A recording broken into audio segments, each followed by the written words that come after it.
So, dear respected Thay, dear respected brother and sister, I hope that you enjoy the talk show last night from some alien from another universe coming to EIB and interviewed by Sister Nghiem. I don't know where is that alien now, in what universe he's in.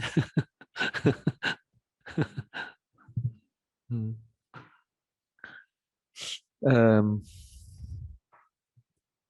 we've been talking about spiritual life.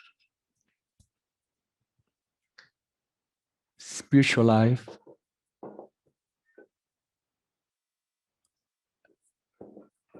And last night we talked about a spiritual universe.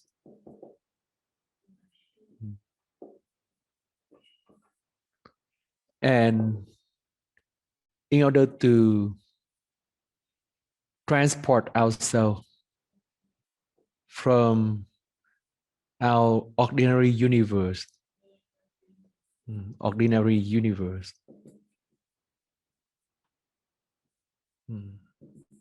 we need a mean, we need a device, we need a rocket to bring ourselves from this ordinary universe into the spiritual universe.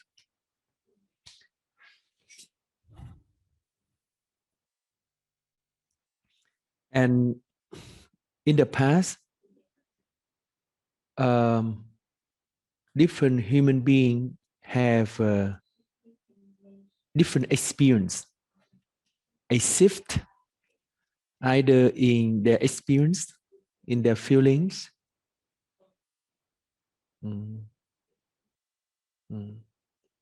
There's a shift in their feeling. Perhaps they feel elated, they feel very joyful.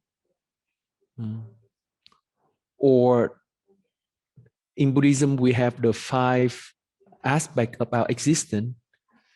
The physical aspect,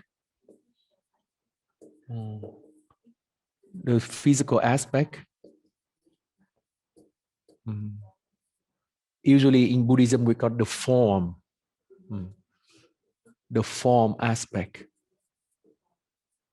And the form means what we experience at the physical level. The Buddha used to say that what is exactly form? And the Buddha said that it is the form, bhikkhu. That's why I call it form. And what is it deformed by? It's deformed by cold, by heat, by snake. In the old day, people live in the forest a lot. So they have a snake bite.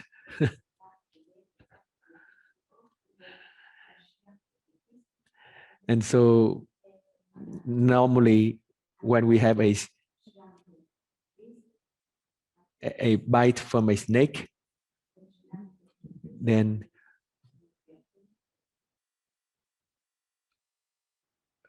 you have difficulty with the translation. Italian friends? Italian friend, can you hear well?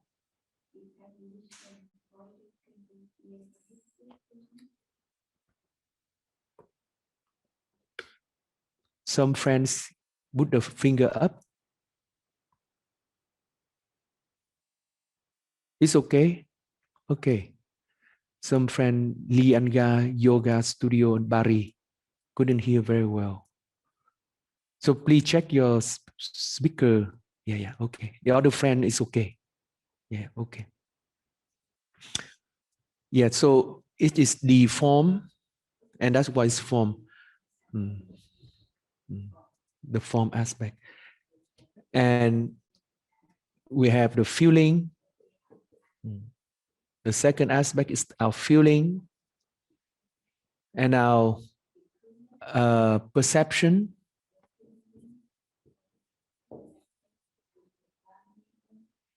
um, the fourth one is our mental formation. Mental formation or volition, or in some aspect it's not completely equivalent, but we can say it's emotion. Different emotional state. And there's our stream of consciousness.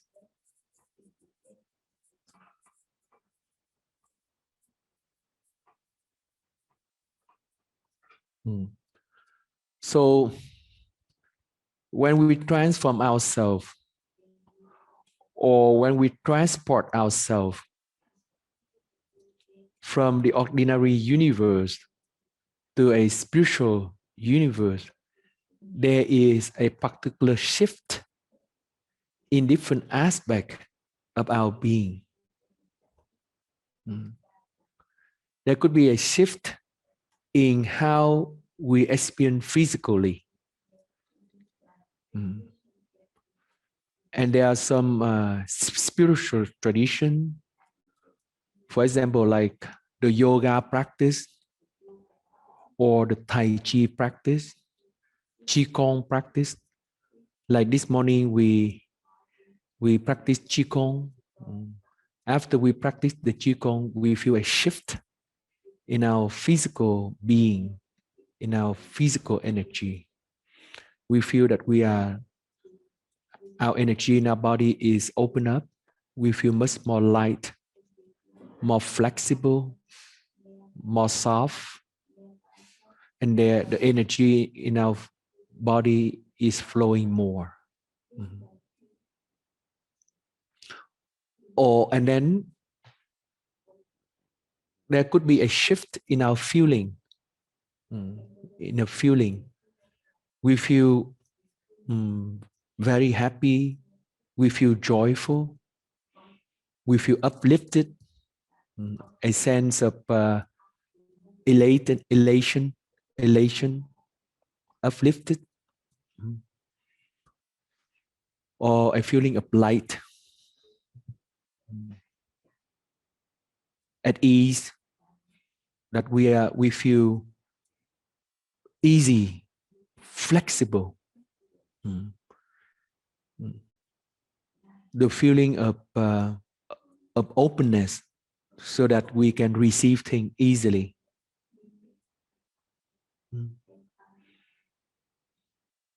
Something happened that we do not like, it gives us unpleasant feeling. But when we are able to transport ourselves from the ordinary universe to the spiritual universe, then that unpleasant feeling do not dominate us. We feel it, but then it doesn't cause us to react. We feel unpleasant, but we just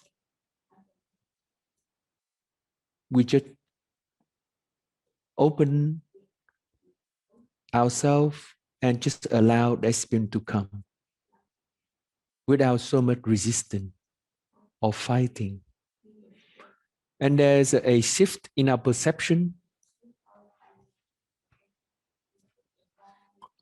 And yesterday we have talked about the perception of connectedness.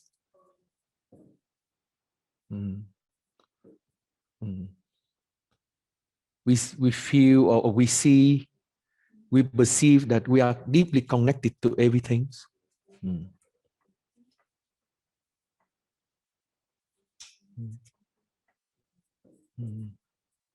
Connectedness.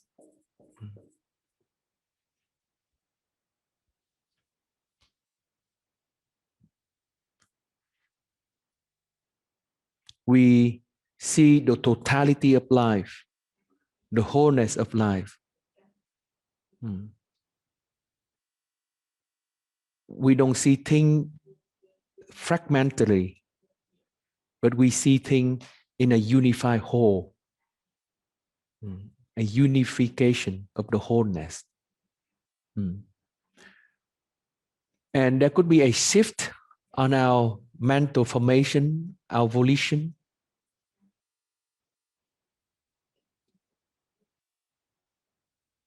Perhaps, like for the volition, we have the intention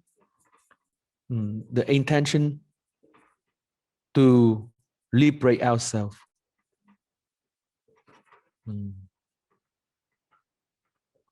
To go beyond our suffering, for example. Or we respect our emotion, we feel calmer, we feel more compassionate,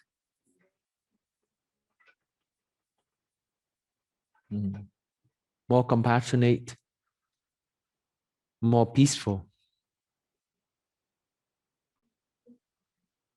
And for the stream of our consciousness, there could be a shift in our perception that we can accept this stream of consciousness to various lifetime.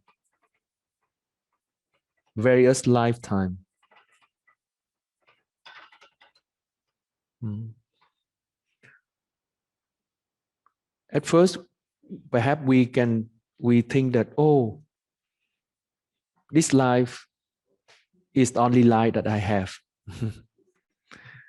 After this life, there's nothing else.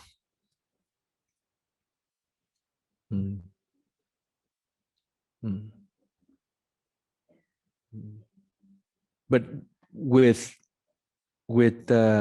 practice, with deeper understanding, suddenly you realize that it's not only one life that we have, but there are stream of life.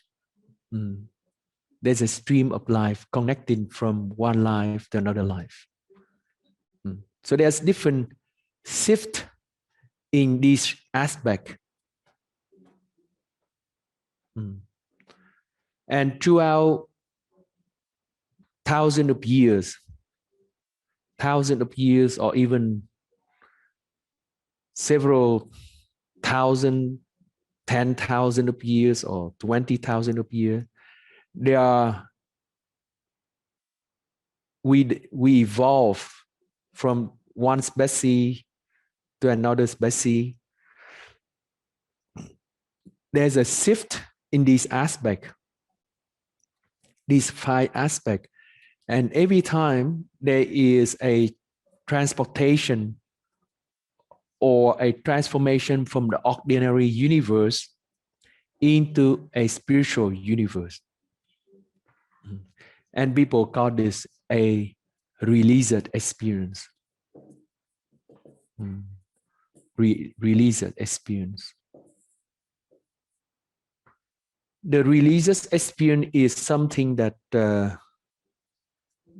is a state. It is a state of experience in different aspects. So let's say if we practice Qigong, we feel uplifted, we feel flow in our body. We might have a release experience, resurrects back to the physical form.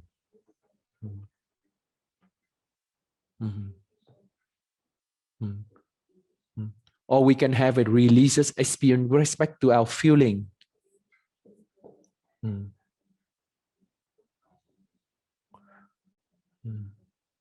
With releases experience with respect to our perception, with respect to our mental formation, with respect to our stream of consciousness. There could be different religious experiences.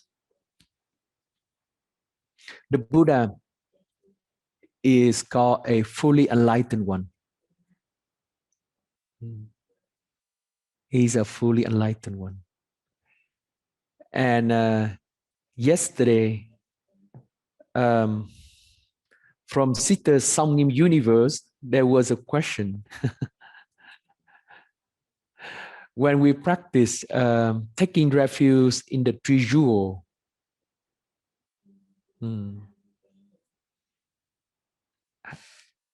how can it help us to go up to a higher dimension, or to be liberated, or to reach instant enlightenment, something like that? The Buddha is called the fully enlightened one. That means that his experience, his enlightenment experience, the Buddha experienced something we can call enlightened experience. Enlightened experience.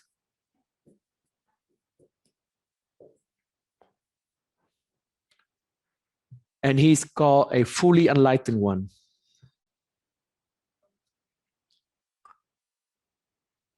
And being fully enlightened person, he experienced all of these aspects. He experienced a shift, a complete shift in all of these aspects.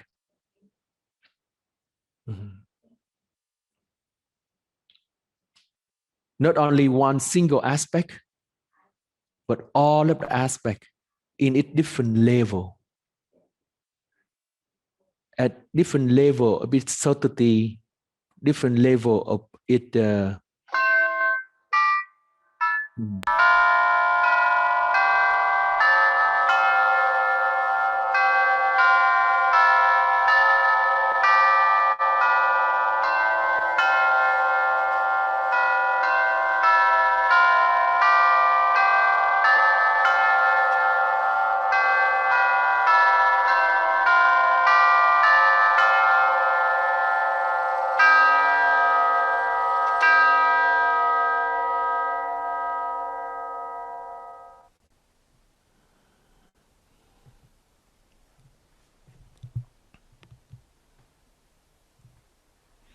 at different level of transformation, different level of shift.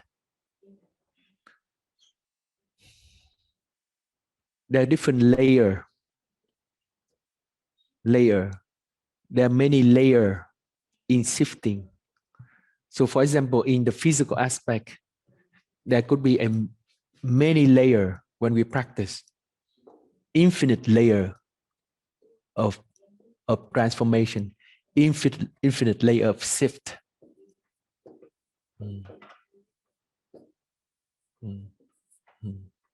The same thing with feeling, with perception, and so on. And the Buddha is enlightened one. That means he experienced completely all of this spectrum of shift. The spectrum, the full spectrum.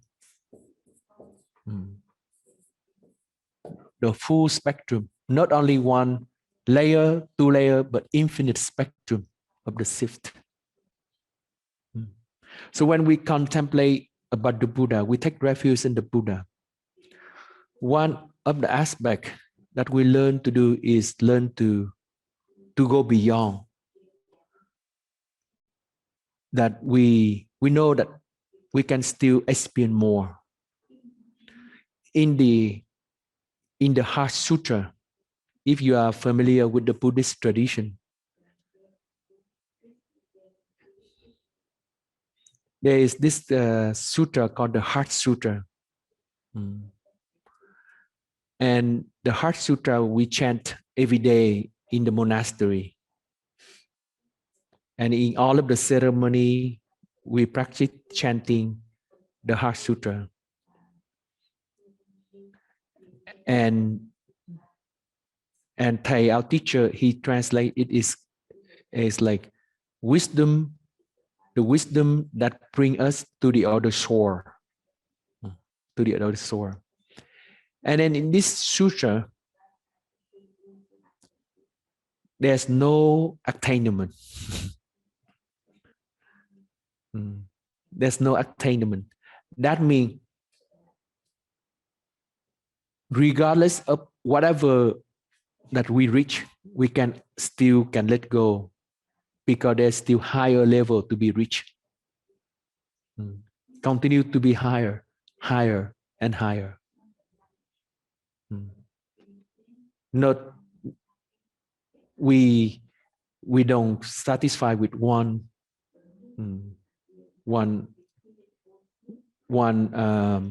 level of attainment, because the highest level of attainment is non-attainment. That means we learn to let go. Whatever we experience, whatever we achieve, we learn to let go.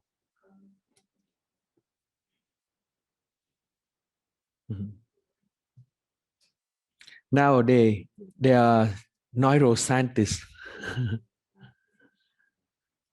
There are neuroscientists who identify the religious experience with our brain state. Our brain state.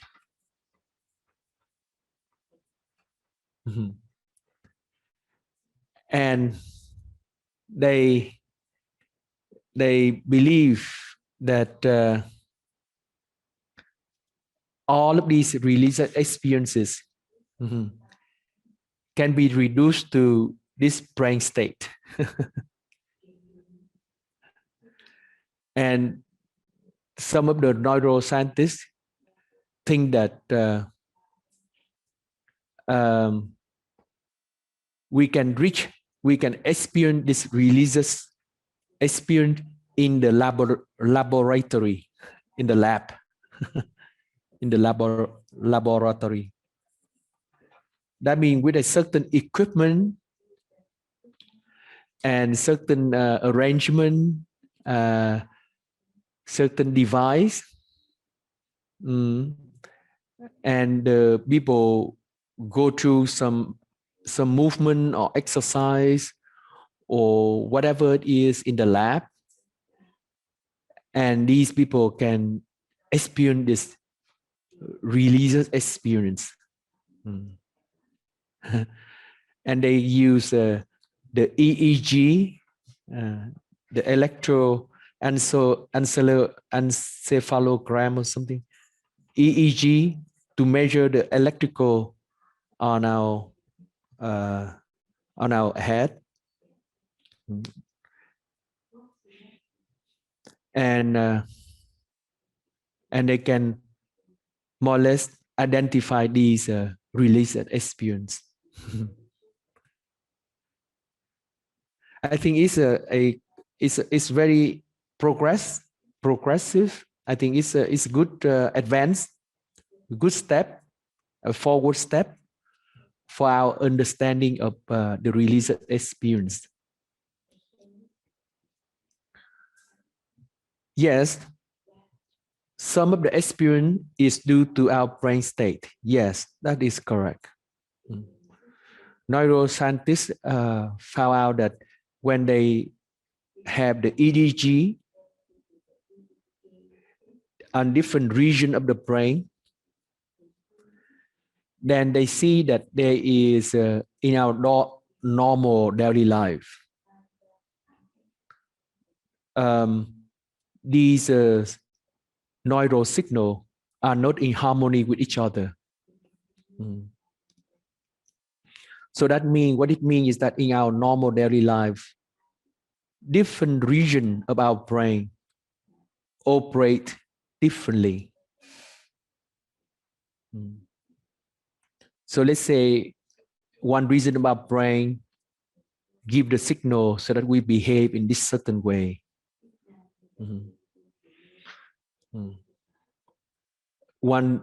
Another region of the brain give us the signal so that we think in this particular way.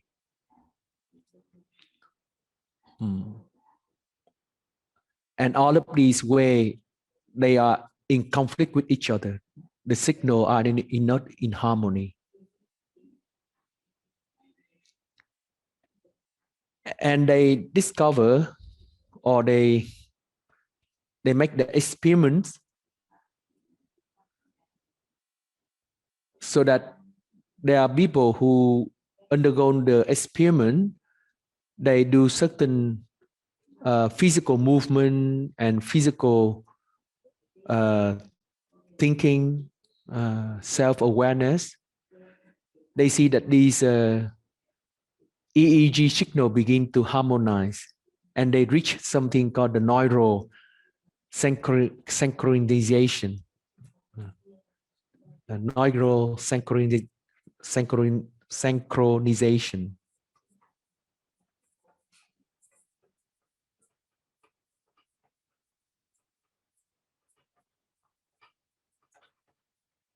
And this neural synchronization gives us a released experience. There seems more connection between different parts of the brain. Different parts of the brain begin to talk to each other, begin to communicate to each other, and they begin to work together. And we, as human beings, we feel more connected. We feel more connectedness. We feel more whole, more unified experience. And so some neuroscientists believe that religious experience is a result of neural synchronization. Our brain, yes, is very important. Our brain is very important, yes. It dictates many signals within us. But there are different regions of the body which have a nerve cells, have a neuron, have neuron. It acts like neuron. So when they are like in our gut area, there are numerous neurons. And some people say the gut area is like our second brain. It acts like our second brain. We have our first brain up here, but we have also the second brain, which is in our gut area. And then some people also said that our heart also have a number of neurons, and it acts as another brain. So there are not only this brain, but different center in our body that act like our brain. So from a perspective of a practitioner, the experience of enlightenment, the enlightened experience, is not only the brain state. It's not only the brain state, but it is an experience which include our total human being, different aspect of our totality. Not only our brain, but the totality of our whole being at different level of our existence. And it's a very complex phenomena. The enlightened experience is a very complex phenomenon. But as a practitioner, we can, to a certain degree, experience this enlightened experience. and have a deep trust that this state that the Buddha experienced, the enlightened experience that the Buddha have gone through, is something that is real. It is something that do truly exist. Yeah.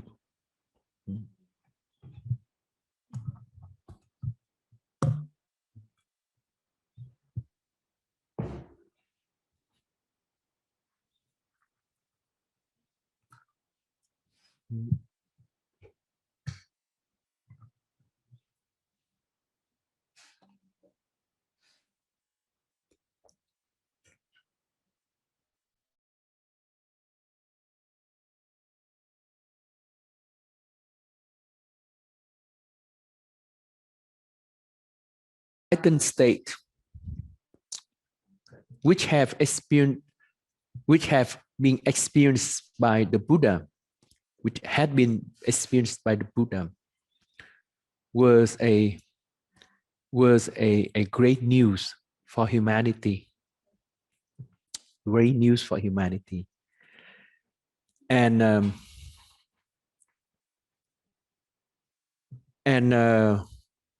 it gives us so much hope, so much hope, so much aspiration to go forward.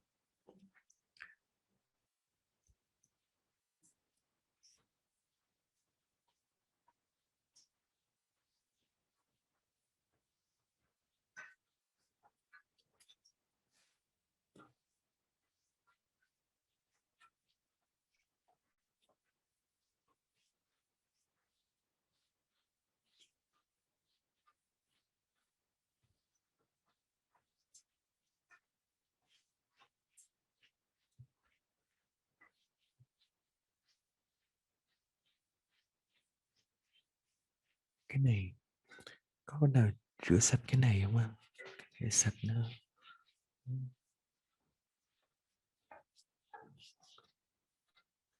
Có xem nào giúp giùm xanh chùi giùm xanh cái bảng rồi cho nó sạch, sao nó dơ quá.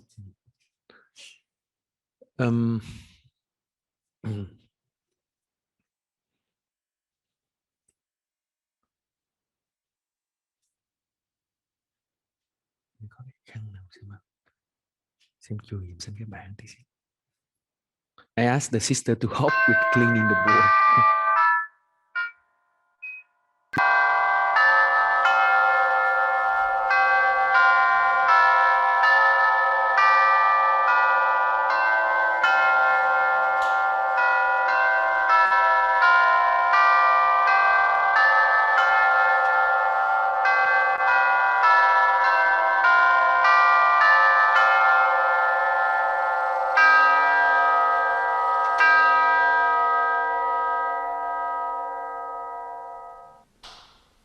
Cảm ơn chị.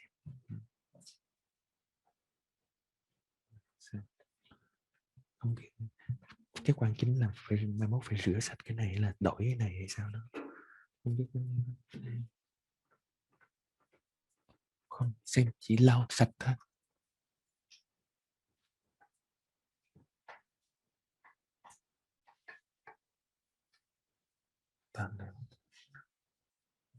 Được.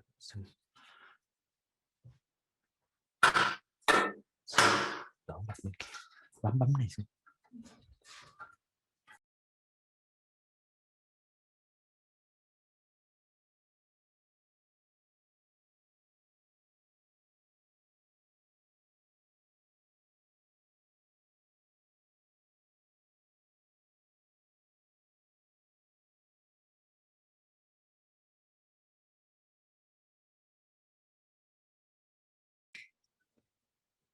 The wonderful thing about the Buddha is that what with his enlightenment, he has a full understanding of the process of that we as human, we can reach the same state that he had reached in a very concrete way. It's not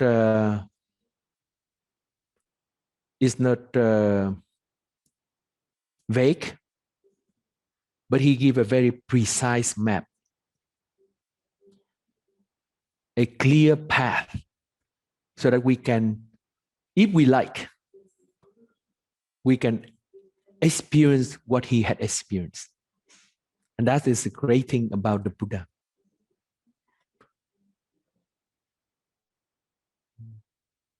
It's not something vague. It's very clear, precise.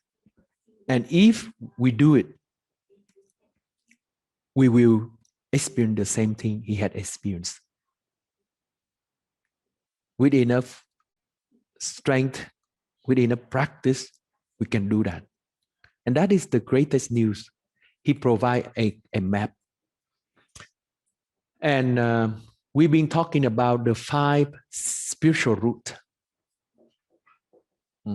5 spiritual routes. And 5 spiritual power in the last 2 Dharma Talk. And the five spiritual root or power begin with faith.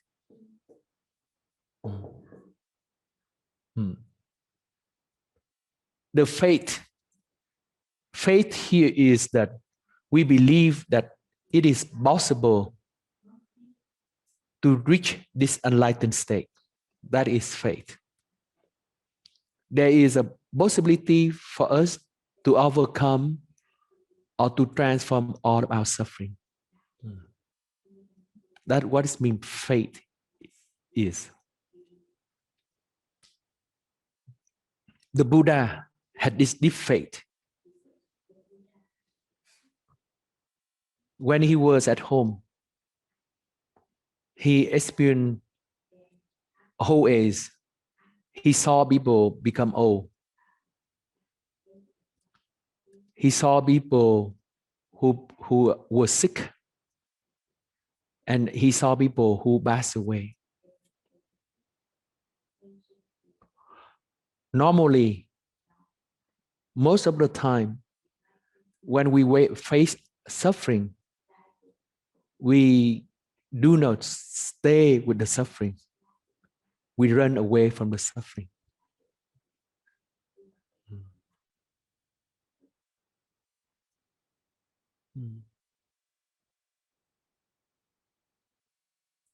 We don't have the capacity to stay without suffering.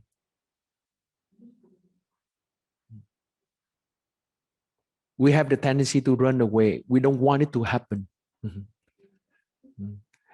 And yesterday there was a question in the interview that in the West, the 5 remembrance is something that we are not used to. Old age, sickness, and death are something that we do not want to face. That is exactly the problem.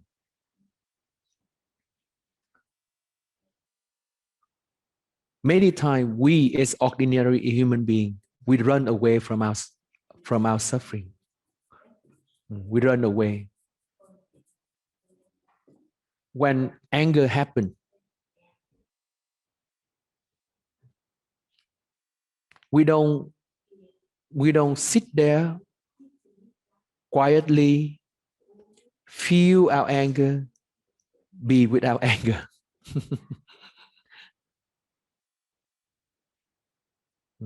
We run away right away from our anger. We will say that it was he who made me angry. It was she who made me angry. It was the situation like that made me angry. The difference between a Buddha and an ordinary human being is that when the Buddha experienced unpleasant thing, He learned to be there with unpleasant things. He do not run away from it. He act as a full scientist. And he act as a full neuroscientist. He practiced stop and looking deeply in what he felt, and he do not run away. And he see fully how things develop, how suffering come, suffering come, and suffering stay for some time, and then suffering go away. He has the capacity to be fully present for this whole process. It is something very difficult to do. For us, it takes us a lot of training. But like I said, in the Buddhist perspective, there are infinite lifetime, not only one life. And the Buddha is someone who have trained himself or herself for infinite lifetime. And in this life, on earth, in his last life cycle as a human on earth, he had this breakthrough and he become an enlightened being.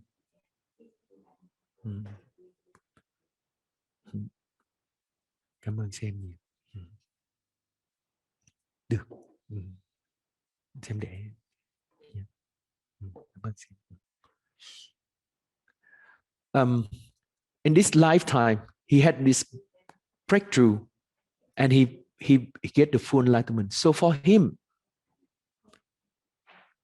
if we read it carefully, his autobiography,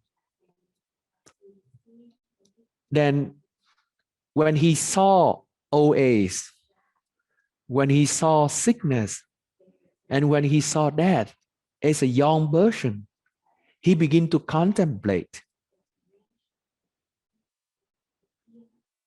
He doesn't run away from the problem. He stays with that problem. So that's the key thing. He has the capacity to stay with the suffering. And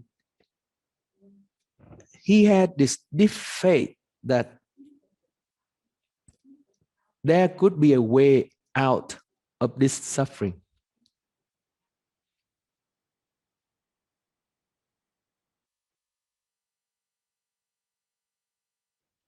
Instead of giving up, falling into depressive feeling, having depression, the Buddha make a positive turn. He said that there must be a way out. There must be a way out of this suffering. And that is the first thing we can learn from the Buddha. When we face any difficult situation, we learn to stay with it. And we have this deep faith. This is the first element, that there is always a solution. There is always a solution, a way out. This is a wonderful.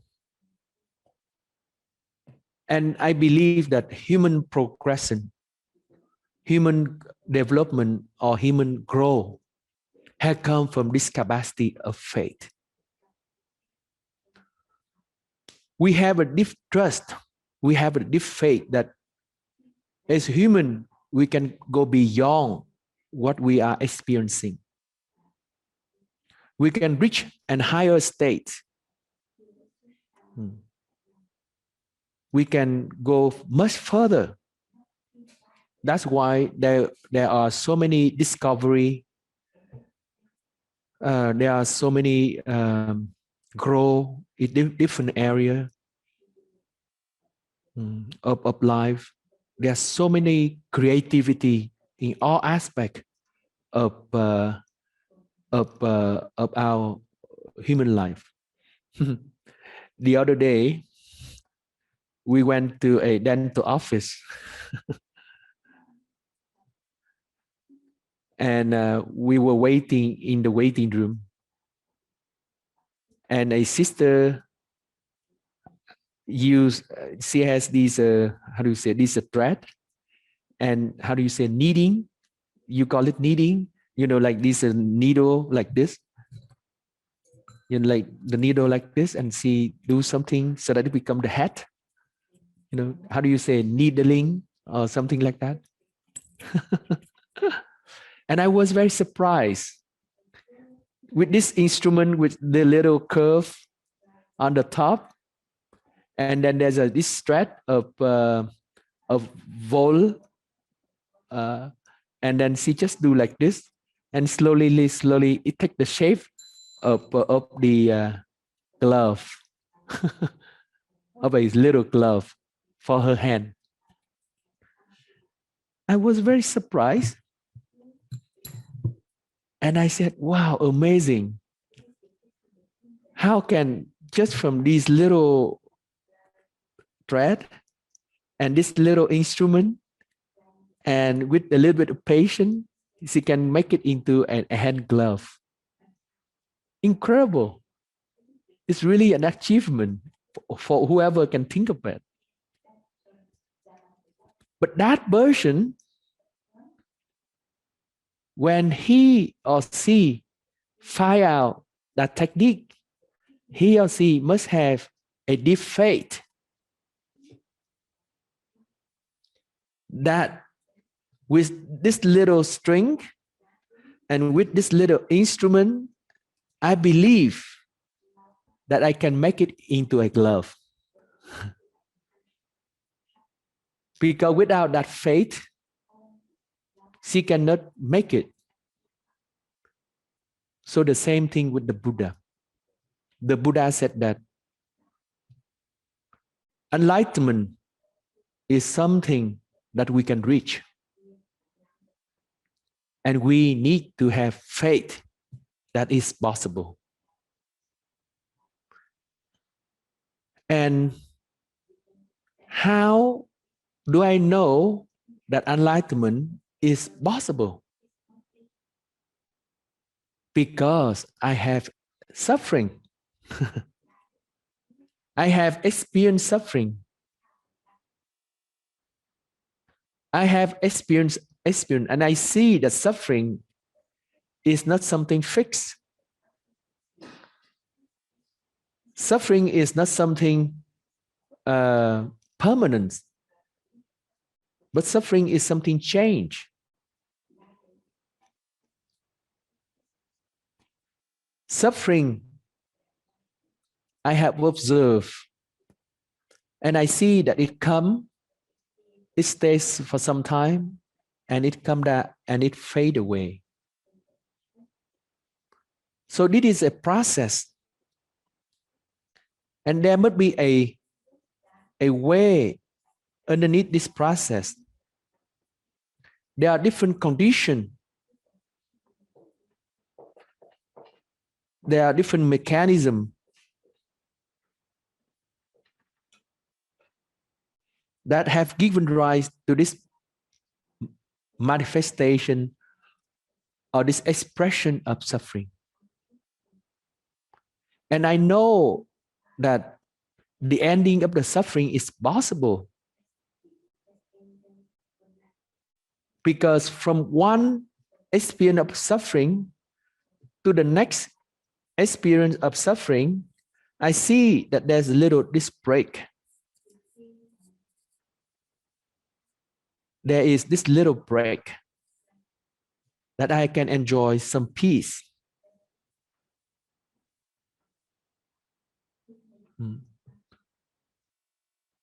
this little break between two events of suffering, I experience a little bit of joy. I experience a little bit of peacefulness.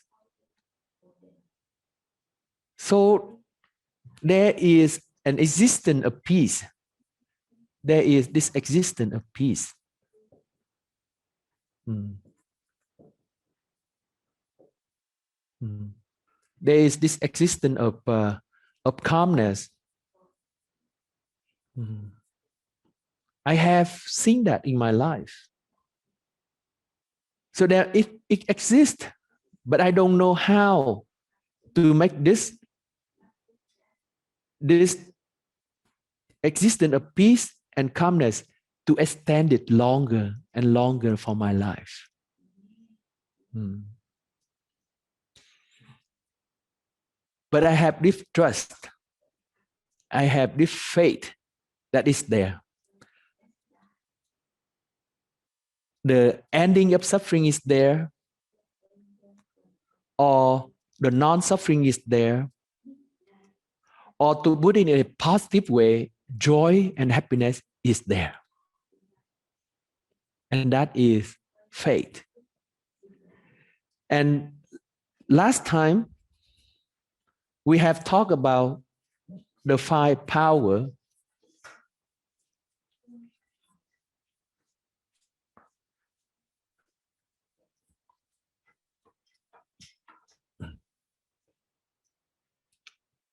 Faith. There is this faith, it gives rise to energy.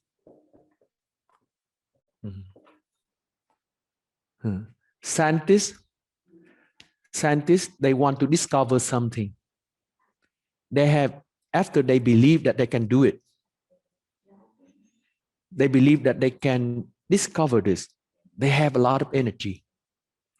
And they try this experiment and they fail. And they try another experiment and they fail. And they try another experiment and they fail. They keep trying and trying the same thing in the spiritual life. We know that peace is there. Peace is there. It's possible to be peaceful. It's possible to be joyful. But I try it, but I fail. I cannot hold on to peace. I cannot hold on to joy. But I keep trying. I keep trying. So faith gives rise to energy or give rise to effort. And faith comes from suffering. That's what we just said. Suffering. Suffering comes, and by staying with the suffering, being with the suffering, observing the suffering, we know that suffering is impermanence. So there comes the faith that there could be a way out of suffering.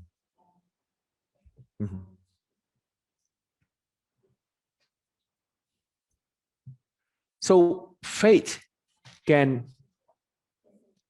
give rise to energy, effort.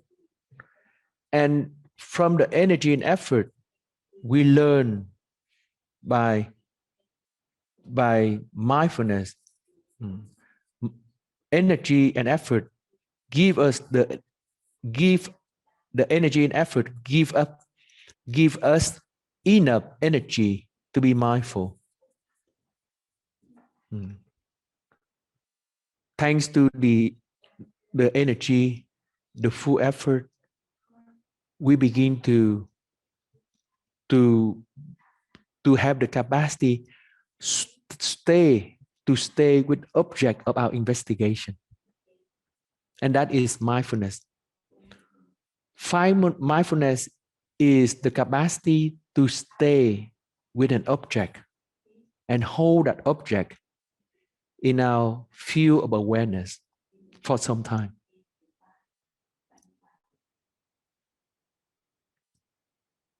So when suffering comes, we had this deep faith that suffering can be overcome. And we have strong energy, and that energy helps us to stay without suffering, to be mindful of our suffering, to bring the suffering into our field of awareness and do not let go of that suffering. So let's say, what is your most difficult habit energy?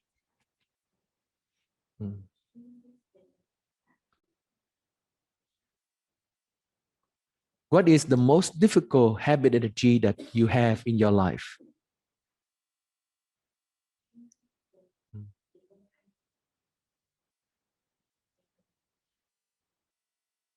You call it by its true name. My difficult habit energy is to react very quickly, or to be angry very easily, or I might fall down into a deep hole of depression.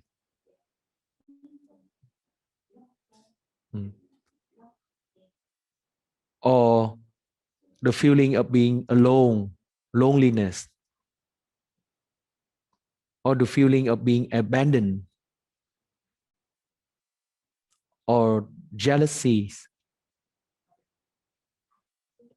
or the tendency to be violent all the time. Whatever it is, you write down, this is my habit energy. And by observation, I see that I do have this habit energy, but this does not happen 24 hours a day.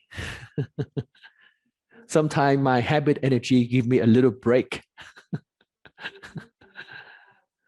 So I know that there is this moment that the habit energy do not manifest.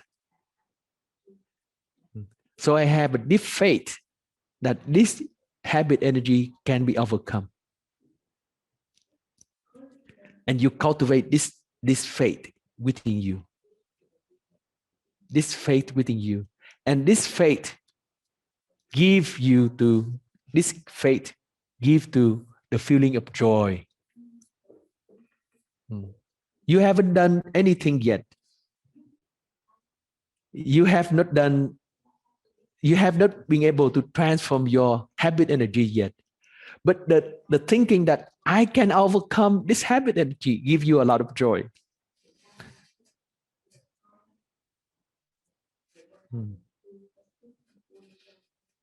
That is a very important aspect. And this is mentioned in a sutra by the Buddha.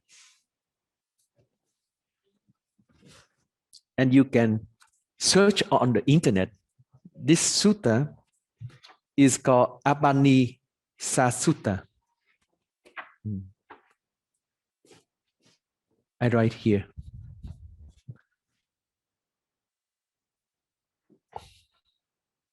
Upanisa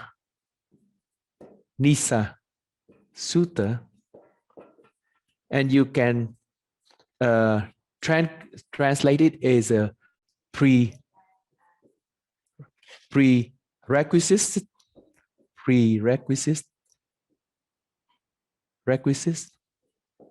That is, someone translates like that, prerequisites, or immediate condition. That is the translation from this word Upanisa, immediate condition.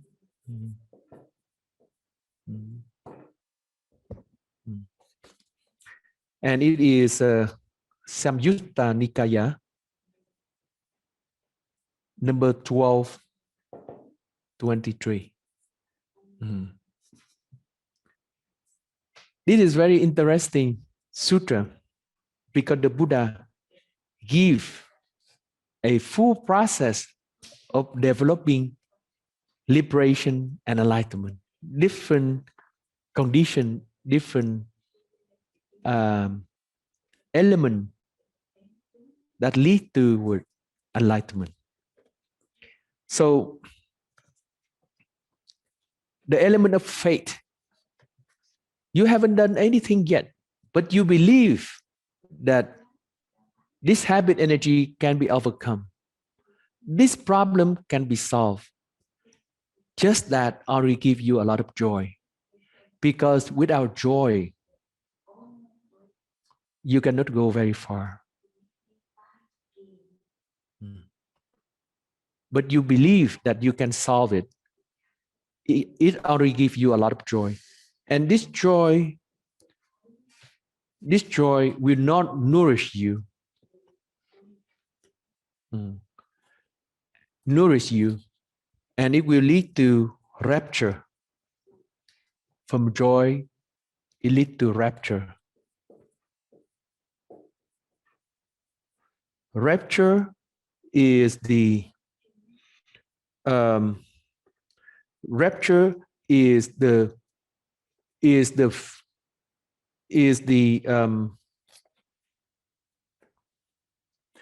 in Bali it's called piti.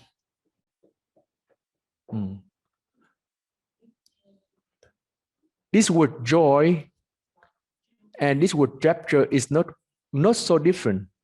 Not so different.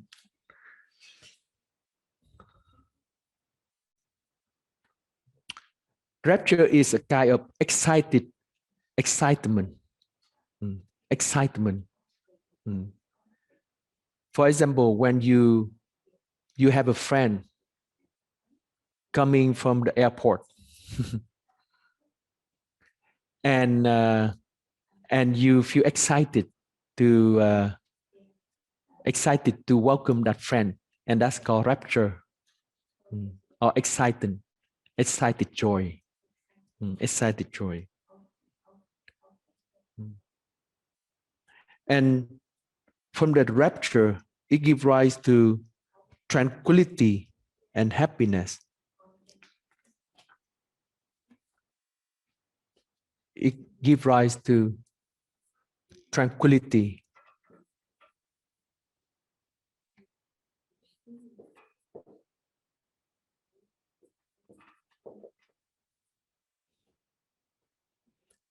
Tranquility is calmness, at ease, light.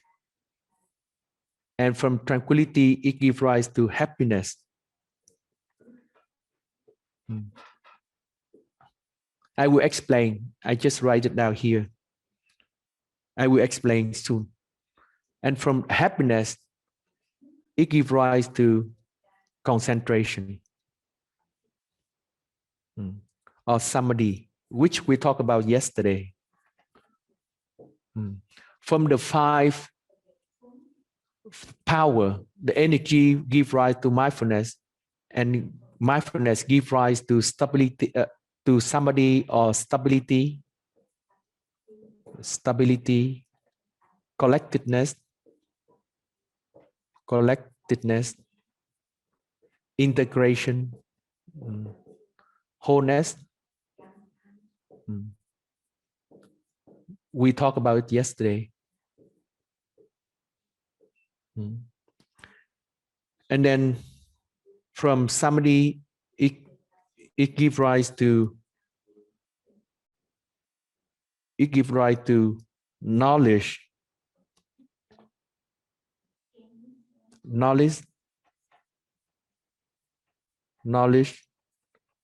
and vision, knowledge and vision, vision of things as they are.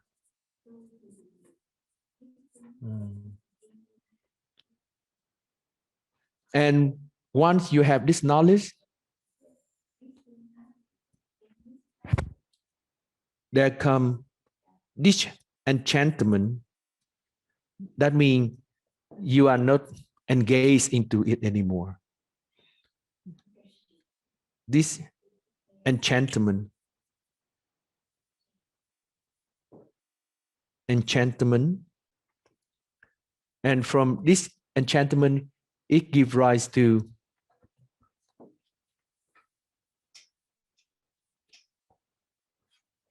this enchantment. It gives rise to this passion,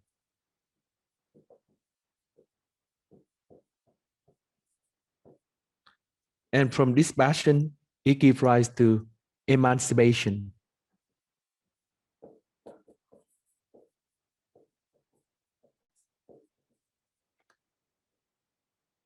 And from the emancipation, there's the knowledge of liberation, the knowledge of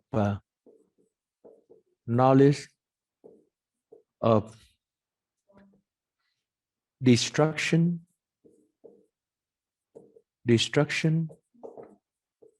of all affliction.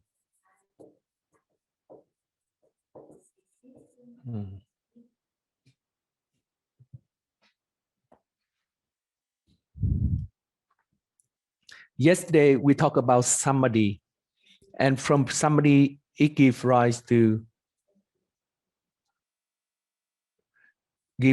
wisdom.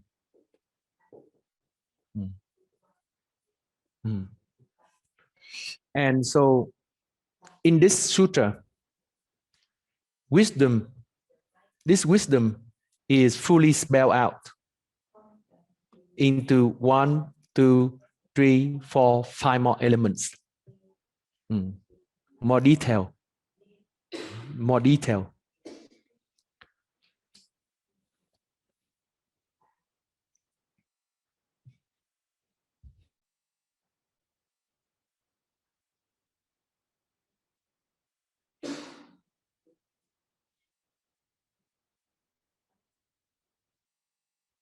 So on this path from the suffering, we come back now. From the suffering, we see there's this little break. There's little break. The little bit break of peace and the calmness. And we have this faith.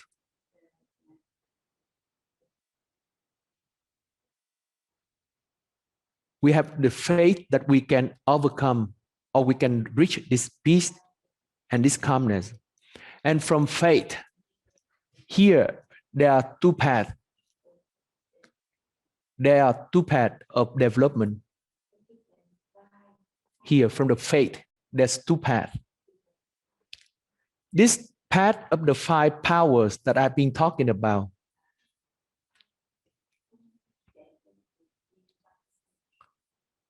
this path is the path of cultivate the energy, holding it with mindfulness, and to penetrate it with somebody. That is one way to do things. And this is the practice that many times we do. We always hold our suffering and learn to transform our suffering. Look deeply into our suffering. That is one way to practice. And this path that I just draw from the Upanishad Sutta, this path from the Upanishad Sutta,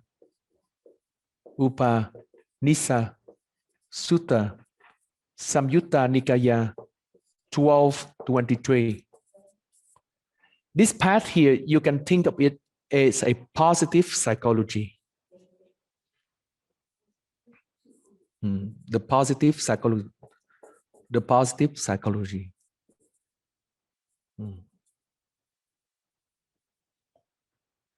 This normal path of the 5 power is the path of treating our suffering as a disease, as an illness. that need to be treated. On this path from the Upanishad Sutta, it is the path of positive psychology. That means we learn to cultivate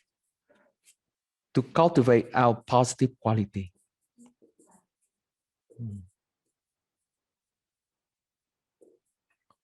We can practice in two ways.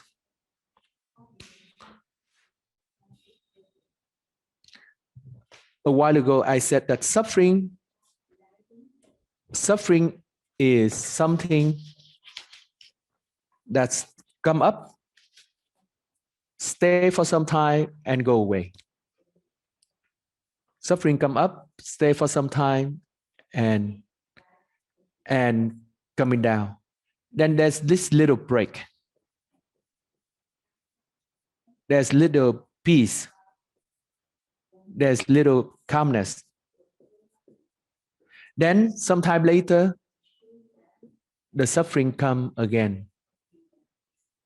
And then there's this little break. There's little break, and then they're coming again. So we can approach the problem of suffering in two ways. The first is we learn to embrace this manifestation of suffering. And this is this path of the 5 powers that I have been talking about. With the faith that we have we can overcome the suffering. We have the full energy, and we learn to stay with the suffering, to hold suffering in our field of mindfulness. So that after some time, when we hold the suffering in our field of awareness to a certain degree, we've reached samadhi, we reach stability, and we have the wisdom into our suffering. So this path here is the path corresponding to facing our suffering. This is the wave of suffering. And the second path concerning this little break.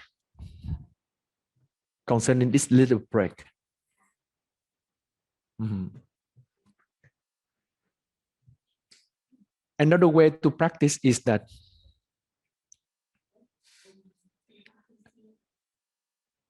I have trust that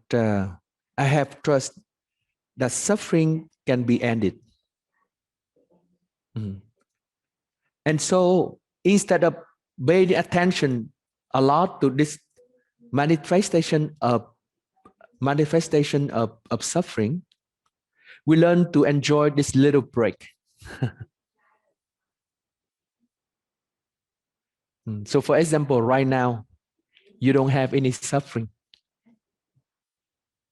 So you learn to focus in this moment of non-suffering. And you feel so much joy that I don't have suffering right now.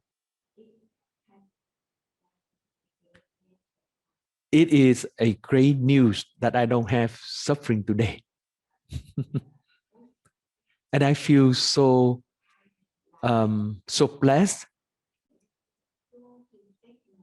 I feel so blessed. I feel so much gratefulness that I don't have any suffering today. And you focus on this gratefulness, on this feeling of being blessed that there's no suffering today. There is a certain degree of wellness in your body. There is a certain degree of wellness in your mental state.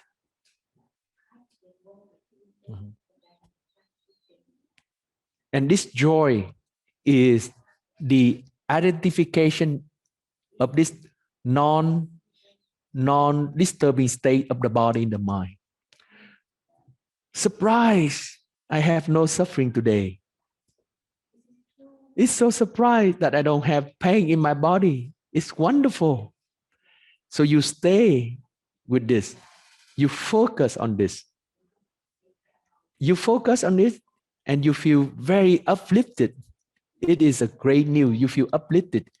There is a feeling of rapture.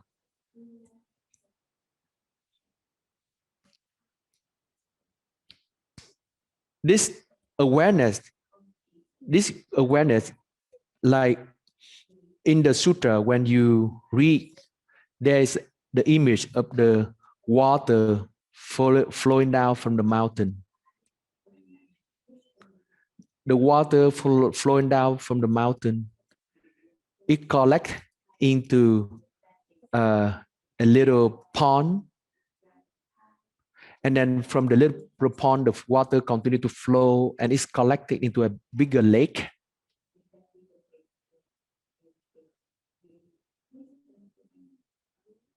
And then from the bigger lake, it comes into a big river. And then from the big river to the great ocean. So it describes this process from the joy that, okay, I don't have any suffering now. It's great news. Learn to identify whatever is not wrong with you in this very moment. My eye is still in good condition. Wow, it's great. My ear is still in good condition. That's great. I can breathe very well now.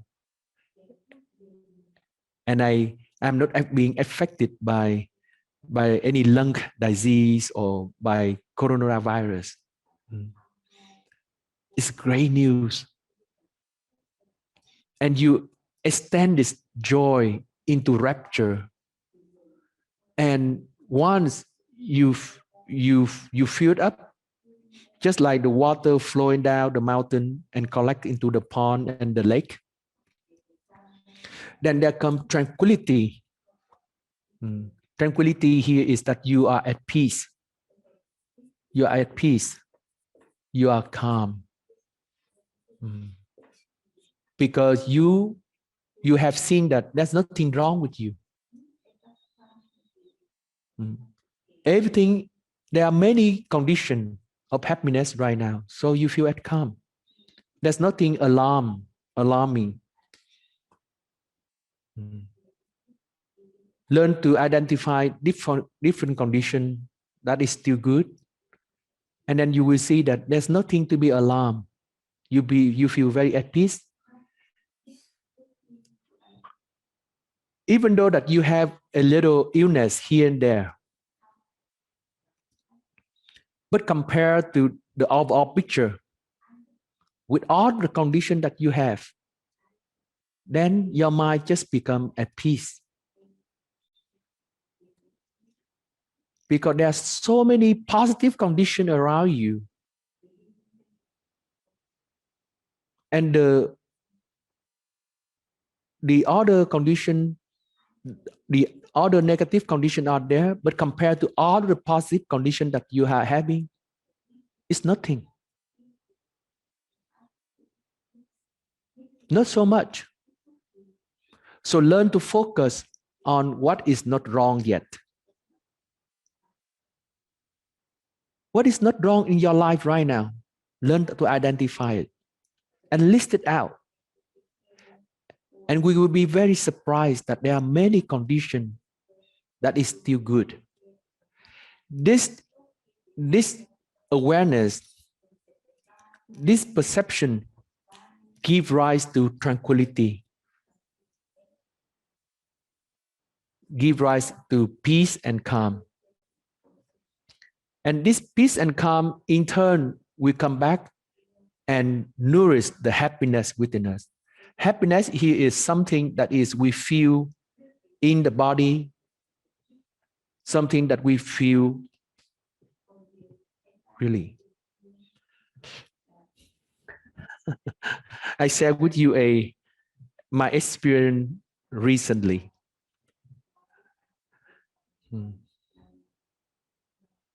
Thursday morning, I went to a funeral to do a funeral for someone, and coming back that that afternoon, I had fever. I had fever, and I couldn't breathe. I had hard time to breathe, and on my right lung, it's very blocked, as if. And then a few days before, I went to a dental office, and on Thursday night, the dentist told us that she's she is positive. She's she had been identified with positive with the coronavirus. So in the afternoon of Thursday, while I had the fever and the difficult to breathe, I thought I caught the coronavirus.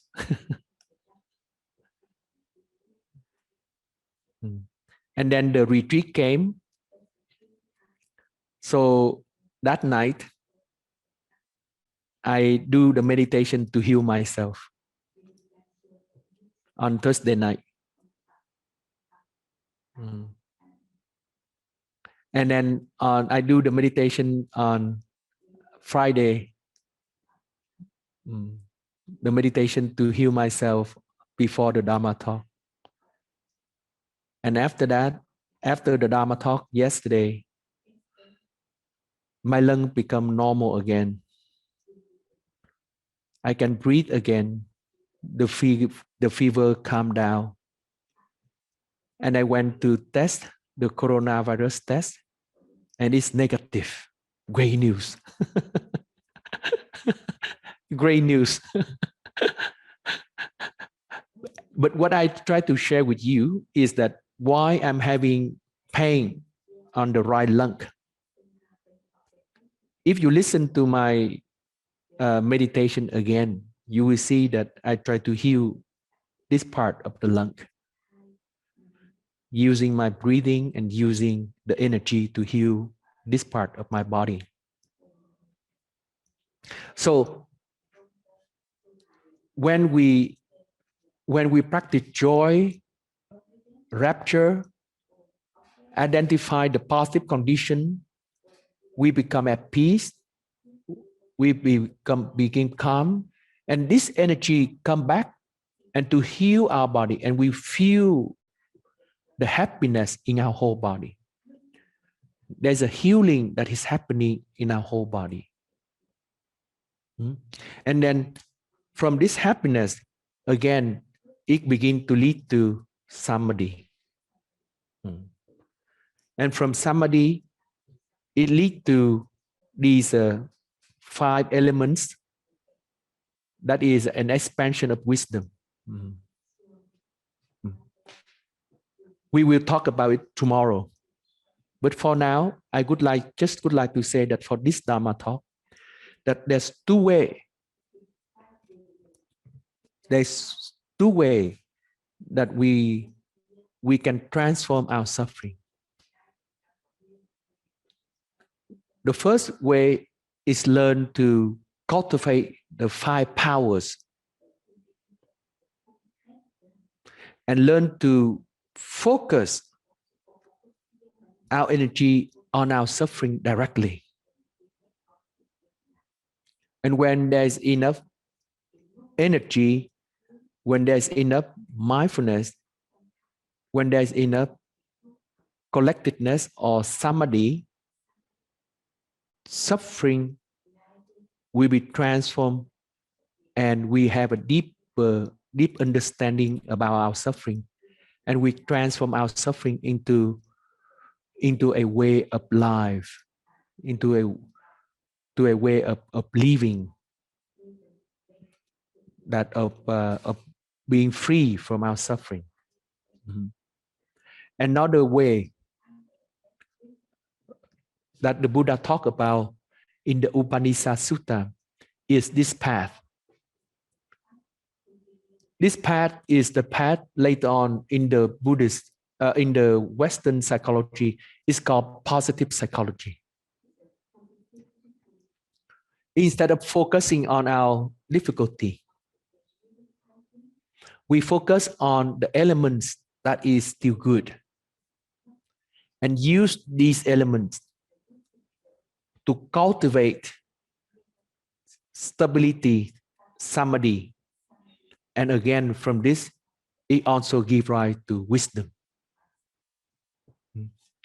And this path, the positive psychology path, is rarely talked about in the Theravada tradition. In the Theravada tradition, people focus more on this path, confronting the suffering more. This path, the positive psychology path,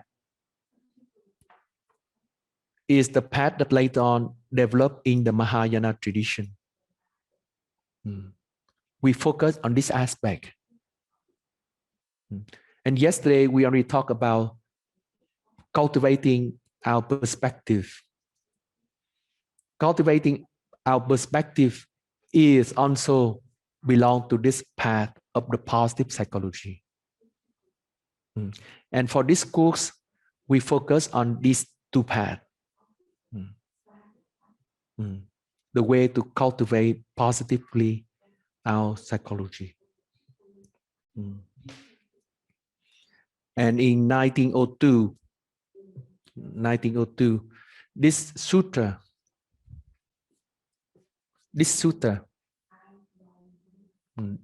was commented by Mrs. Rice David, a English scholar, Rice David, and she said that if the Western scholar had discovered this path, had discovered this Upanishad Sutta, and dwell on this path, she said that perhaps Buddhism will have another face in the West.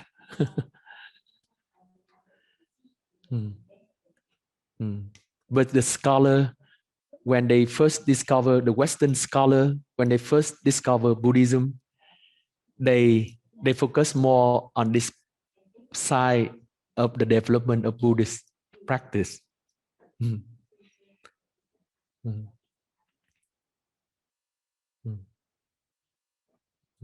But this path here is another way, another approach. And I think by 1990 or so, 1989, 1980, I don't remember, perhaps 1990, Professor Ziegelman, and a psychologist from America, he promoted this new psychology called positive psychology. And this positive psychology is this path by Upanishad Sutta. Learn to focus on joy, on rapture, and to see that there are many conditions of happiness that is still there.